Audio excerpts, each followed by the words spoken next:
우리 서로 한번 인사하겠습니다. 당신은 하나님의 축복의 사람입니다. 우리 서로 인사합시다. 아, 아. 또 우리 서로 한 번만 더 인사합시다. 당신과 함께해서 너무 좋습니다. 우리 서로 인사. 설령 아니더라도 웃으면서 하는 거죠. 오늘 우리 처음 예배 드리시는 우리 새가족분들 너무나 환영합니다. 그리고 우리 본향교회에 계신 모든 성도님들, 여러분들도 너무나 환영합니다. 우리도 새가족일 때가 있었습니다. 그쵸? 참고로 저는 새가족이었던 적이 없습니다. 저는 첫 예배부터 드렸습니다. 본향교회. 근데 그거는 뭐 특이한 상황이고, 우리 모두가 이 교회에 와보았고, 떨리는 마음으로 등록카드도 내보았고, 막상 등록카드는 써봤는데 여러 믿음의 갈등도 있었고요. 또 여러 사건 사고들이 있었습니다. 우리 본향교회에 수천 명의 사람들이 왔다 갔어요. 여러분은 남아 계시고 누군가는 떠났고, 단순히 어떤 다른 교회로 간 것이 아니라 어떤 분들은 그 믿음을 처음부터 갖지도 못했고, 또 혹은 믿음이 들어간 것 같았는데 그 믿음이 이어지지 않는 분들도 계시고, 굉장히 다양한 케이스들이 있습니다. 우린 남아 있어요. 아직 보니까. 저는 오늘 우리 등록한 새가족분들도 정말 잘 정착하셨으면 좋겠어요. 그런데 모든 분들이 잘 정착하고 믿음 생활 잘 하기를 원하죠. 근데 누군가는 하고 누군가는 안 해요. 누군가는 잘 하기도 하고 누군가는 못 하기도 해요. 그냥 이 인간의 책임론을 강조하자면 여러 이유들이 있을 거예요. 뭐 설교가 문제일까? 아니면 새가족 시스템이 문제일까? 환영하는 이가 없기 때문인가? 아니면 교회의 어떤 건물이 좀 노후되어서인가? 여기에서 우리가 정답을 찾을 수만 있다면 너무 좋겠어요. 그럼 저는 바로 내려가면 되니까. 새가족부 갈아엎고요. 건물 다시 올려서, 만약에 서산 땅에 있는 모든 영혼들이 예수님을 믿을 수 있다면 뭐 그 정도는 우리가 헌신할 수 있죠. 근데 거기 답이 없더라고요. 어떤 분들은 진짜 물심양면 최선을 다해서 섬겼거든요. 저희 교회 떠난 분들 중에는 진짜 분에 넘치는 사랑받은 분들이 많이 계세요. 주변에서 많이 챙겼거든요. 음식 갖다 줘, 옷 갖다 줘, 뭐 자식들 뭐 한다고 해서 막 장학금 줘. 어떻게든 그 어려운 분들 살려서 정말 하나님의 자녀로서 잘 세워져 나갈 수 있도록, 그게 교회의 또 책임이기도 하고 또 우리가 기쁨으로 했죠. 그런데도 떠나는 분들이 계신가 하면은요, 어떤 분들은 교회에 등록한 이후로 뭐 신방 한 번 못 받아본 분들, 뭐 주변에서 그렇게 막 챙겨주지도 못하는 분들, 그리고 뭐 여러 가지 이유로 떠날 이유들이 많은 분들이 계신데, 제가 보니까 그분들이 여러분들 같아요. 그런데도 남아 있어요. 그런데도 예수님을 믿어요. 예수님을 여태 믿는다는 게 우리가 인생에 어려움이 없는 건 아니거든요. 기도해서 다 응답받아서 하나님의 살아계심을 확신함으로 우리는 여전히 믿음을 지킨다라고 말할 수 있는 사람은 굉장히 극소수인 것 같아요. 사실 우리는 교회를 다닌 후로도 굉장히 어려운 일들을 많이 경험하고요. 때로는 하나님이 없는 것 같은 순간도 있습니다. 그런데도 우리는 예수님을 사랑해요. 그럼에도 우리는 믿음을 가지고 있어요. 여태 버티고 있다고요. 그게 오늘 우리가 말씀에서 볼 수 있는 한 신비입니다. 오늘 우리는 다윗이라는 한 인물을 보는데, 이 다윗을 하나님이 택하셨대요. 우리 70절 말씀 한번 다시 읽어볼까요? 시작. 또 그의 종 다윗을 택하시되 양의 우리에서 취하시며, 어디서 택하셨냐면 양의 우리에서 취했다고요. 그러니까 뭐 하나님이 다윗의 어떤 외모, 다윗의 직장, 다윗의 어떤 경제적인 수준이나 가족 배경, 굉장히 화목한 가정에서 자랐기 때문에 야, 이 자식 정도면 쓸만하겠다 해서 부르신 게 아니래요. 왜냐면은 그는 양의 우리에 있는 굉장히 초라해 보이는 인생이거든요. 71절을 보니까 또 뭐라고 되어 있냐면은 전량을 지키는 중에서 그를 왜 이끌어내서, 그러니까 누가 이끌어내신 거예요? 그러니까 하나님이 이끌어내셨어요. 그러니까 뭘 하는 중이에요? 그러니까 막 공부를 하고 엘리트 코스를 밟고 사업이 승승장구하던 어떤 그 시기가 아니라 그냥 양 지키다가 하나님이 이끌어내셨어요. 그리고 그에게 뭘 맡기시냐면은 그의 백성인 야곱, 그의 소유인 이스라엘을 기르게 하셨다. 그러니까 이 다윗이라는 인물이 오늘날 유대인들이 가장 존경하는 인물인 것은 맞는데 그 시작은 굉장히 작고 초라했다. 그냥 다윗이 하나님의 택함을 받을 이유는 사실상 눈으로 보기엔 전혀 보이지 않는다는 것입니다. 근데 이게 우리를 향한 하나님의 메시지거든요. 우리는요, 성격, 가정 배경, 어떤 경제적인 상황, 우리의 똑똑함, 명철함으로 따지면 우리는 구원받을 사실 별 건덕지는 없습니다. 우리는 믿음을 지킬 수 있는 그런 의지도 사실은 없습니다. 우리는 사실 굉장히 게으르고 고집도 셉니다. 우리는 겉과 속이 다른 사람들이고요. 사실 교회를 다니지 않는 사람들보다 못한 경우가 교회를 다니면서 평생 예수님 섬기고 직분 받았던 사람들보다 훨씬 나은 경우들을 우리는 실질적으로 눈에 보게 됩니다. 그게 다윗이에요. 다윗보다 다윗의 형들이 훨씬 잘생겼고 또 키도 크고요.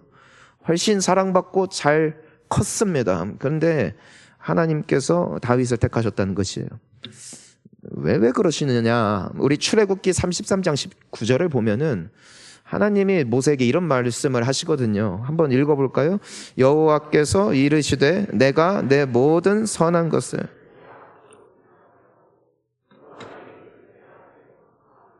나는 은혜 베풀 자에게 은혜를 베풀고 긍휼히 여길 자에게 긍휼을 베푸느니라. 자, 우리 한번 다시 읽어볼까요? 은혜 베풀 자에게 은혜를 베풀고 긍휼히 여길 자에게 긍휼을 베푸느니라. 그러니까 여기에는 기준이 없어요. 하나님께서 사랑하기로 하신 사람들을 사랑하세요. 불쌍히 여길 자들을 불쌍히 여기세요. 그들이 충분히 울었기 때문에, 그들이 충분히 잘 살았기 때문에, 그분이 충분히 봉사하고 착하기 때문에, 아니요. 하나님은 은혜 베풀 자에게 은혜를 베푸시고 긍휼히 여길 자에게 긍휼을 베푸시는데 그 기준은 누구에게 있다? 하나님께 있다. 우리가 살면서 우리가 하나님을 닮은 부분이 있어요. 이상하게도 호감 가는 사람이 있어요. 근데 내가 호감을 갖고 있다고 하여서 모든 사람들이 그 사람을 호감 갖고 있는 건 아니에요. 우리에게는 언제나 적도 있고 동료도 있어요. 항상 친구가 있는가 하면 원수가 있다고요. 세상에 원수가 없는 사람이 없어요. 세상에 나를 미워하는 사람만 있는 건 아니에요. 또 나를 좋아하는 사람도 있어요. 이유가 뭐냐? 제가 들어보면 별 이유도 없어요. 끌린다고 할까? 하나님의 마음이 끌리는 사람들. 그들이 누군지 보면은요, 우리 한번 말씀 볼까요? 그 역대하 16장 9절 상반절인데 한번 읽어볼게요. 시작. 여호와의 눈은 온 땅을 두루 감찰하사 전심으로 자기에게 향하는 자들을 위하여 능력을 베푸시나니. 그러니까 이 다윗이 딴 거는 몰라도 그 마음이 하나님을 향했대요.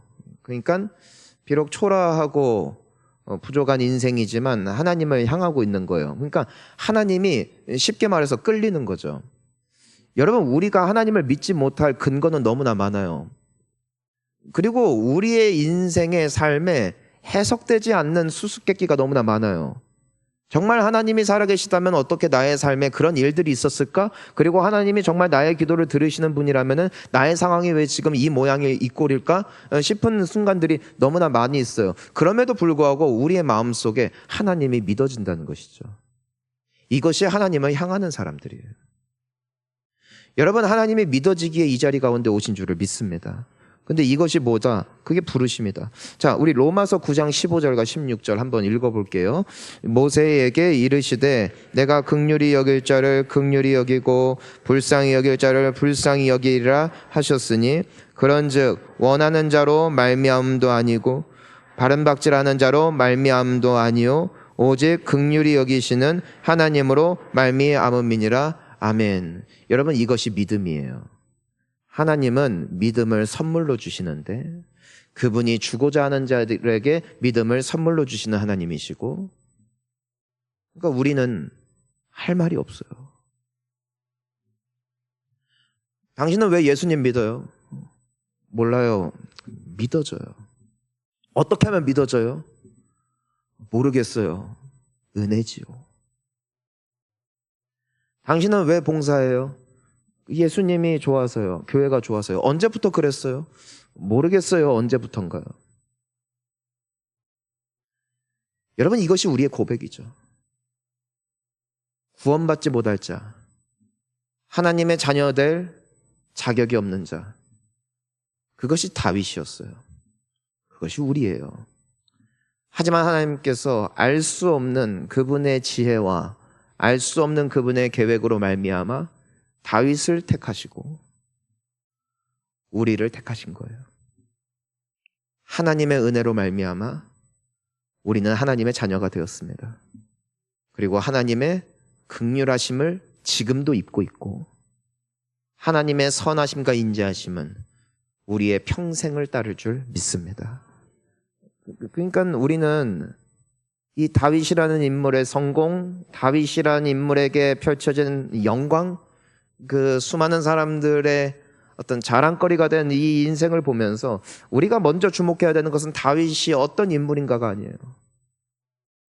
다윗이란 이 초라한 인물을 그런 인생으로 만드시는 하나님만이 우리의 영원한 찬양의 제목이신 줄 믿습니다. 그게 우리의 고백이죠. 우리가 예수님을 믿게 되었고 교회를 다니게 된 것은 하나님의 은혜. 그래서 이상하게도 교회를 5년 다니고 10년 다니고 하다 보면은 하나님의 은혜가 우리의 삶 가운데 스며들어요. 그러니까 은혜가 적셔진다고요. 내 심령 가운데. 여러분, 교회만 잘 다녀도요, 신기하게도 사람이 변하더라고요. 그게 예수님의 말씀이거든요. 내 안에 거하라. 그러면 너희들이 열매를 맺을 것이다. 나는 포도나무고 너희는 가지다. 나에게 붙어만 있어라. 그러면 너희들이 열매를 맺을 거야. 여러분, 실질적으로 이 자리 가운데 앉아 계신 분들, 지금은 의젓하고 지금은 성숙하고 지금은 이전보다 훨씬 나은 간증들이 있어요. 하지만 처음부터 그랬던 게 아니라, 아니, 내가 어떤 강한 의지를 가지고 열심히 노력을 하여 이 결과까지 온 것이 아니라 때를 따라 나를 돕는 은혜로 말미암아 조금씩 나도 모르게 성장하고 바뀌고, 그래서 그 중직자분들이 되었던 신앙의 열매가 있는 분들과 대화를 해보면은요, 다 그 말을 해요. 나는 너무 부족하다. 근데 남들이 보면 되게 존경스럽단 말이에요. 저분은 어떻게 저렇게 열심히 교회를 섬길까? 저분은 어떻게 저렇게 봉사를 할까? 저분은 어떻게 전도할까? 근데 그분들은 그런 말을 해요. 당사자들은 나는 너무 부족하다고. 난 너무 부족하다고. 왜 그러냐면은 자기는 의도한 적이 없는 거예요. 자기는 그렇게 될 만한 사람이 아닌 걸 아는 거예요. 그런데 시간이 지나 보니까 주변 사람들이 보는 거예요. 저 사람이 다르다. 이게 열매예요. 여러분, 예수님 잘 믿읍시다. 예수님만 잘 믿고 그냥 교회 잘 다니세요.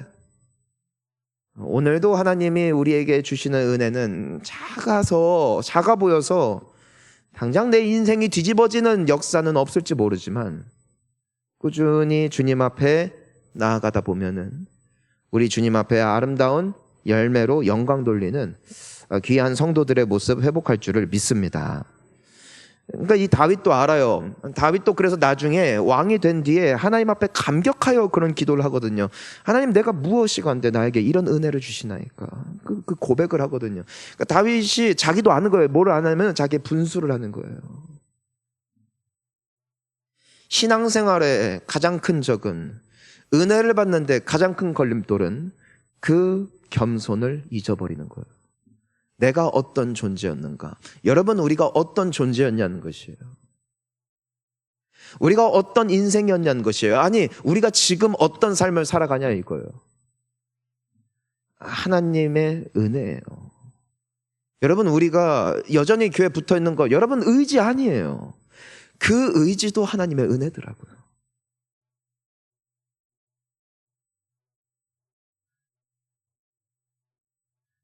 하나님 앞에 이 겸손함을 잃지 않는 우리 모두가 되어진다면 우리의 예배의 정신은 절대로 무너지지 않을 거예요. 하나님은 겸손한 자들을 높이세요. 하지만 높아진 자들을 낮추시죠. 저는 여러분들이 하나님이 높이시는 인생 되시기를 주의 이름으로 축원합니다. 감격하며 가야 돼요. 예배를 드릴 때 우리는 감격하는 거예요. 나같이 초라하고 죄인 중에 괴수를 구원하신 하나님, 오직 당신만이 높임 받으시기를 사모하는 마음, 그것이 예배자의 마음이고 그것이 우리가 회복해야 할 정신인 줄을 믿습니다. 자, 그렇다면 신앙인의 삶은 무엇인가? 단순히 하나님께서 나를 구원하셨으니 감사합니다, 감사합니다 하면서 살아내고 그냥 나의 마음이 이끄는 대로 살아가는 것이 삶인가? 아니에요. 우리 72절 한번 읽어보겠습니다. 시작. 이에 그가 그들을 자기 마음의 완전함으로 기르고 그의 손에 능숙함으로 그들을 지도하였도다. 그러니까 다윗이 양을 치는 그냥 목동으로서 살아갈 때에 그가 어떻게 그 양들을 쳤는지 어떻게 살았는지 성경은 그걸 다 기록하고 있진 않으니까 우리는 알 수는 없어요. 근데 분명한 거는 이 단어거든요. 이해거든요. 그러니까 그 양의 무리에서 나를 택하셨다는 거예요. 가장 초라한 자리에서 나를 부르셨다는 거예요. 그러니까 다윗은 감동했을 뿐 아니라 나를 부르신 하나님 앞에 하나님께서 맡기신 일을 어떻게 감당했다는 것이에요. 자기 마음의 완전함으로 그들을 길렀고 그의 손에 능숙함으로 그들을 지도했다.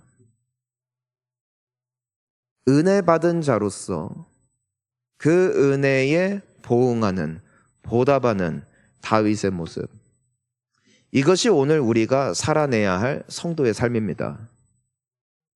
신앙인은 도덕 기준이 남들보다 탁월하고 높아서 그 도덕이 탁월한, 도덕성이 특출난 인생으로 살아가는 것이 신앙인의 삶이 아니에요. 내가 노래를 얼마나 잘 부르느냐, 내가 얼마나 남들을 잘 케어하느냐, 여기에 하나님 앞에 보답하는 인생이 있는 게 아니에요.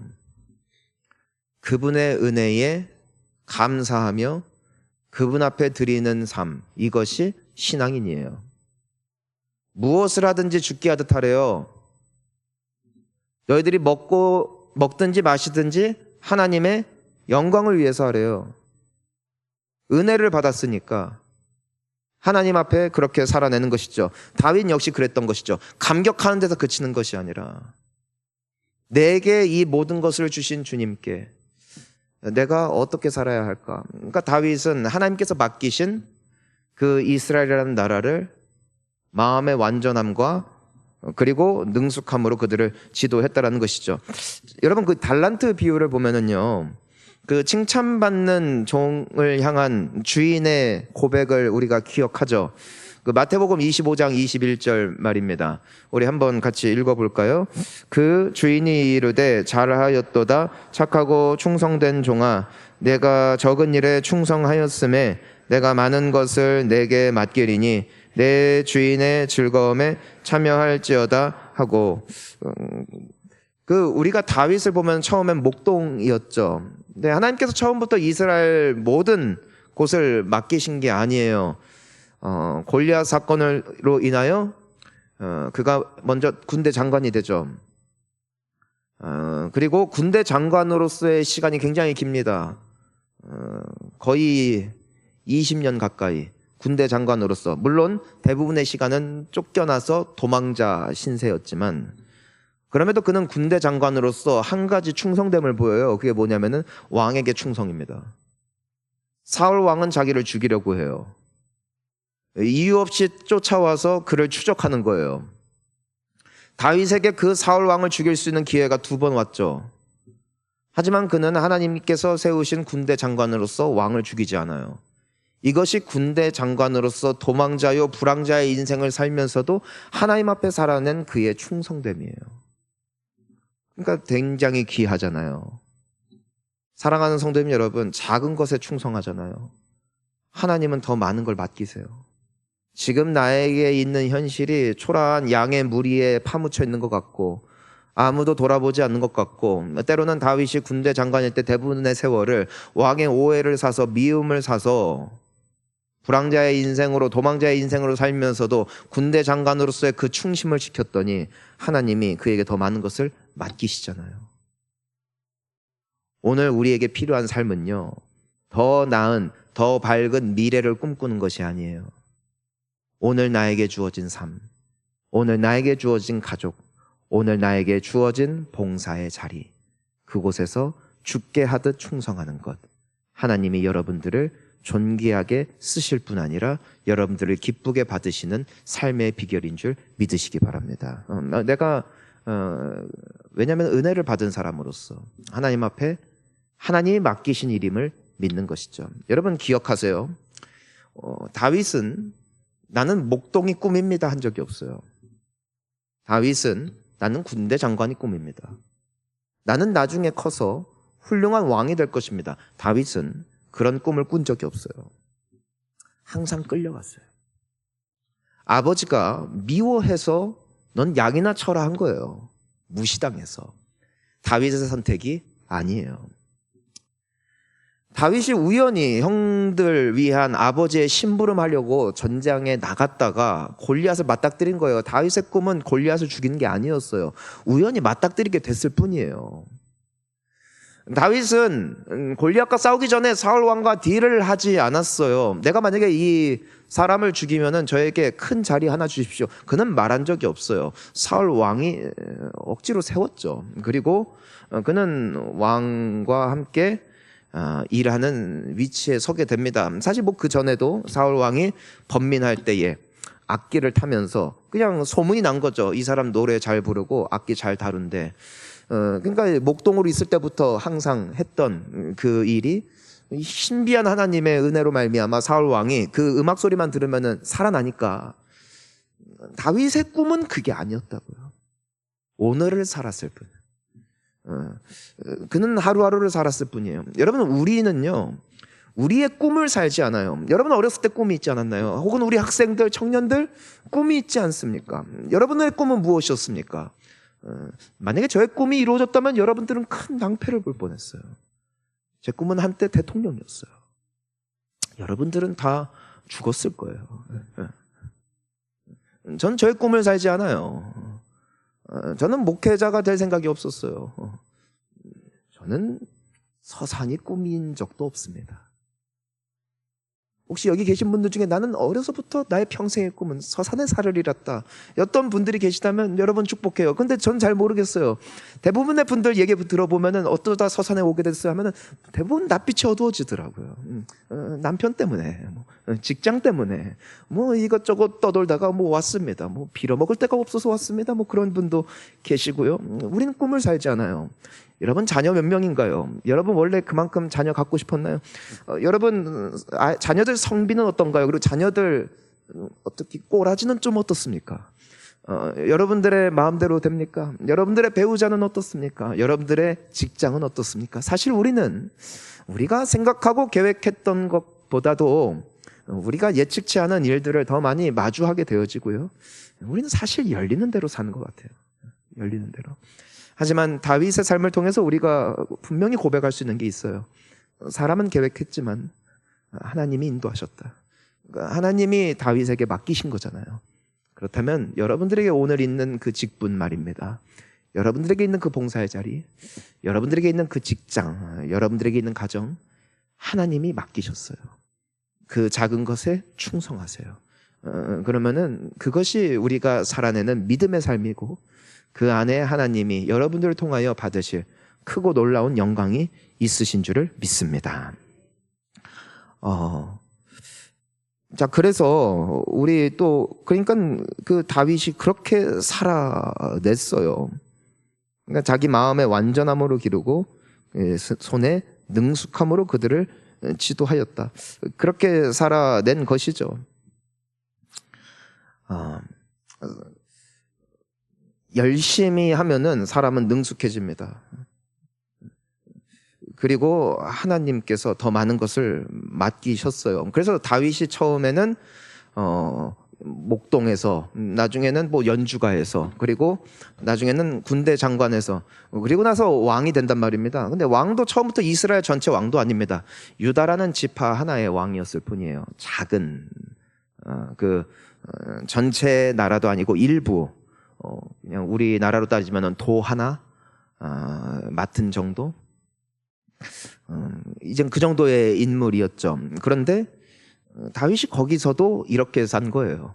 하나님이 맡기신 삶을 그는 충성되이 살았어요. 왜요? 하나님이 나를 구원하셨고 나를 부르셨음, 그리고 하나님이 내게 이 일을 맡기셨음을 믿고 무슨 일을 하든 그는 죽게 하듯 했대요. 그러니까 하나님께서 결국에는 이스라엘 온 땅을 치리하는 왕으로 우뚝 세우신 것은 결코 우연이 아닌 것이죠. 여러분, 대통령이 되지 마세요. 여러분, 정치인 되지 마세요. 저도 나라 소식 알고요. 나라 걱정돼요. 그리고 우리가 민주국가 시민이요, 국민으로서 물론 우리가 해야 될 역할들이 있어요. 그런데요, 군대에서 있잖아요. 쫄병은 쫄병다워야 돼요. 일병은 일병다워야 되고, 장군은 장군다워야 되고요. 그냥 하나님이 맡기신 일을 하는 거예요. 여러분, 나라 걱정하기 전에 가족 걱정부터 하시고요. 이 나라의 어떤 어려운 모든 국민들을 품고 그 정책에 대해서 고민하기 전에 여러분 주변에 있는 어렵고 소외된 이웃들 돌아보시고요. 한국의 교회를 걱정하기 전에 우리 본향교회를 위해서 기도하십시오. 저는요, 인간이 그렇게 위대하지 않다고 믿어요. 위대하신 분은 하나님이세요. 역사는 하나님의 손에 있고요. 어리석은 인생, 초라한 인생도 하나님이 쓰시면 다윗이 되는 거고요. 귀하고 존귀한 인생도 하나님이 버리시면 에서가 되는 겁니다. 하나님이 받으시고 하나님이 쓰시는 여러분들이 되시기를 주의 이름으로 축원합니다. 여러분, 말씀을 맺으면서 우리가 이 한 가지를 기억합시다. 그럼 다윗은 영웅인가? 다윗은 흠이 없는 인물이기에 이렇게 쓰셨는가? 그렇지 않아요. 다윗에게도 약점이 있었고 그에게도 죄가 있었어요. 하지만 다윗보다 더 위대하신 이가 있습니다. 다윗의 후손으로 오시는 이가 계십니다. 그분은 온전하며 완전하시며 그분에게는 실수가 없으시고, 오늘 본문 72절에 나와 있는 자기 마음의 완전함으로 기르고 그의 손으로 능숙함으로 지도하시고 인도하시며 그분의 백성들을 완전하게 이끄실 수 있는 분이 계세요. 그분이 바로 예수 그리스도. 그분이 우리의 목자요, 그분이 우리의 왕이십니다. 그분은 완전하십니다. 그분은 능숙하십니다. 다윗은 실수한 적이 있어요. 다윗은 실패한 적도 있어요. 하지만 우리의 왕 되시는, 우리가 예배하고 경배하는 예수 그리스도는 실수도 없으시고 후회도 없으시고 완전한 계획으로 우리를 지금까지 인도하셨고 앞으로도 인도하실 것입니다. 그러니 오늘을 사십시오. 충성하십시오. 작은 일에 최선을 다하십시오. 모든 일을 할 때 죽게 하듯 하십시오. 때가 되면 주님께서 멋지고 더욱더 아름답고 존귀하게 여러분들을 통해 영광 받으실 줄 믿습니다. 우리 함께 기도하시겠습니다.